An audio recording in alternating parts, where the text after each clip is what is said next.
as Manic. Oh, that's Manic. Oh, okay. Well, TJ Perkins is freaking... He's awesome. Did he used to be Suicide? They need to sign him. Yeah, it was Suicide, and then it became Manic, and then he was in that James Storms' Revolution. Well, I mean, he could do everything. He's high-flying, he's technical, he's got submissions. So I was blown away by his match. He was really good. And he went against Damac, who was like a Michael Jackson persona out of Germany, who was very entertaining as well. You know, so I almost think they should sign both of those guys. Which the only problem with Damac was that he was so small. Yeah. I mean, like as far as like stature, like he didn't really have much muscles. They need to get him in the weight room. He's smaller than Daniel Bryan. Yeah. Mustafa Ali against Lince Dorado, another lucha libre. A+ on pronunciation. Yeah, so there we go. And Mustafa Ali, I thought was a little raw. He was a little slow. Like he kind of was. He was very impressive in like he knew his stuff, but he just did not really have that it factor. So Well, I'm gonna have to check it out for myself to see. yeah, well, and that was just kind of what I had missed. But they had some amazing spots in this match. But ultimately, Lince Dorado, another Lucha Libre, advanced to the second round. And then a final match from last night, Akira Tozawa out of Japan, who I'd never heard of before, very impressive, against Kenneth Johnson out of the USA, who apparently Kenneth Johnson has like a speech impediment, and the WWE didn't want him for that reason, and they told him to go take a class, and so, I don't know. It was a good match. But ultimately, Akira Tozawa advances, and so we're about halfway done through the first round of the Cruiserweight Challenge. So that takes us to Monday Night Raw, to the SmackDown Raw brand split, the draft, SmackDown Live, and Battleground predictions. I can tell you one thing I did do this weekend. I went to see the Ghostbusters movie. How was it? It was actually good. There's a lot of split opinions about it because, well, without trying to spoil it, I will say one thing. A lot of people are going into this movie thinking they're going to see the female equivalents of the original characters from the original Ghostbusters movie. That's not what you get. Mm-hmm. You get a completely different story about completely different characters forming together to do basically almost the exact same thing. In fact, the guy who plays Thor, Chris Hemsworth, I believe his name is. Yeah, the secretary. Right. Yeah, he plays the secretary, and Janine or whatever. Yeah, I don't remember. I think his name in the movie was Kevin. And Right. Well, I'm trying to remember the old Genie or something. And well, she in the original one she wasn't stupid. In this one, Kevin is dumb as rocks. Oh, okay. Well, and I heard it had kind of a feminist, I wouldn't put it like over... that. Well, I will say this: I was entertained. I Well, was that's entertained. You know, you go into a movie to be just that, entertained, and it accomplishes that. Now, if you're going into the mindset thinking, "Oh, I'm going to hate this movie because I love the original," don't waste your time and don't waste your money seeing it because then it's not going to change your mind. Go into the movie with a fresh mind and be ready to be entertained. Give it a chance, Yeah. Like a lot of people are saying about Corey Graves going to Monday Night Raw. They do not want to give Corey Graves, a chance to be on Monday Night Raw to do heel commentary. And I've said it many a time, Nick.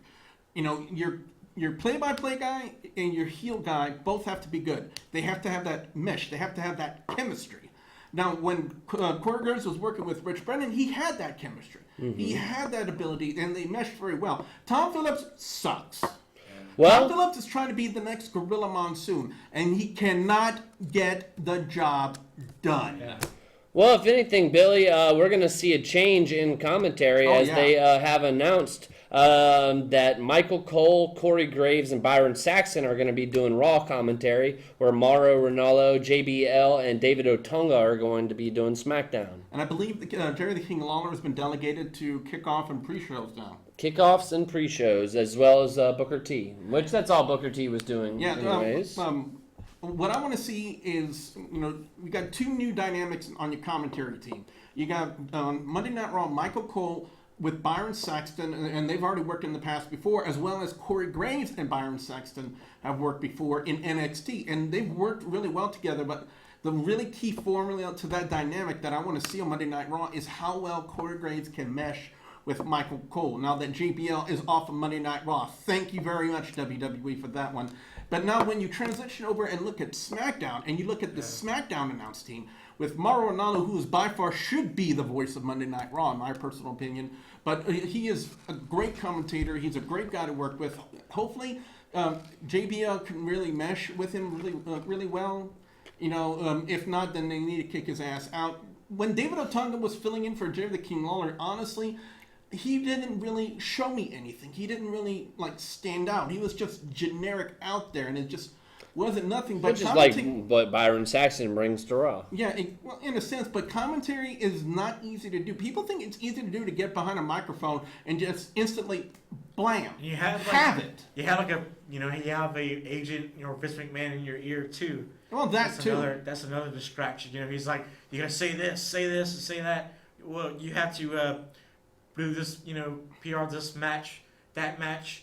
That's pretty rough to do. Like Mick Foley said, it's awful doing announcing because you have somebody in your ear screaming at you or telling you what to do, what to say, and you're having trouble, And I will say this: when Corey Graves first started as a color commentator with NXT, I believe it was NXT Takeover back in February of last year, he wasn't good, but I didn't expect him to be good because it was his first time ever as a color commentator.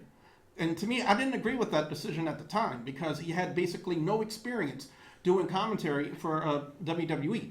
But then he progressed, he got better, and he worked at it, and he started working on his craft. And that's what commentary is, ladies and gentlemen. It's a craft. You have to learn, you have to be able to do it. And it's not an easy job to do. When I first started doing it in 2010, it was not easy. And I can tell you that for a fact. And I don't have anybody in my ear telling me what to say or what to do. This is all off the top of the dome here, as some of the hip kids nowadays say. Man, I feel old. But when you start to learn how to do it, and it's kind of like riding a bike. The more experience you have, the better you get. And that's basically with Corey Graves. He was doing it more and more. He was getting better and better. And now that he's really now at the top, and now he's been moved to basically the number one team on Monday Night Raw, it's going to be very interesting to see how he can take what he's done in NXT and transition that to commentary on Monday Night Raw. Commentary in wrestling, guys, is a make or break situation. Without good commentary, just watching a wrestling match just isn't the same. Yeah. Especially when you're over there live. You don't hear any kind of commentary. You're basically just sitting there, basically almost commentating to yourself. And I guarantee there's not been one fan that goes to a live wrestling event, whether it be WWE, TNA. If you're going to TNA, I feel sorry for you. But or any type of indie promotion, who doesn't go over there and then commentate to himself in his head during the match. Like we did one I'm time. pretty sure you've done it, Nick, and I'm pretty sure you've done it as well, Mark. We did in it the out past. loud once.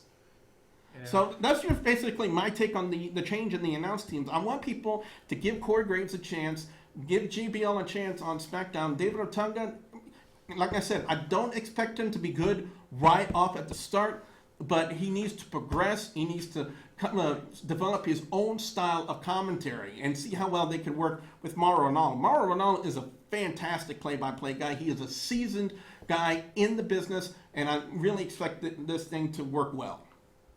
I agree.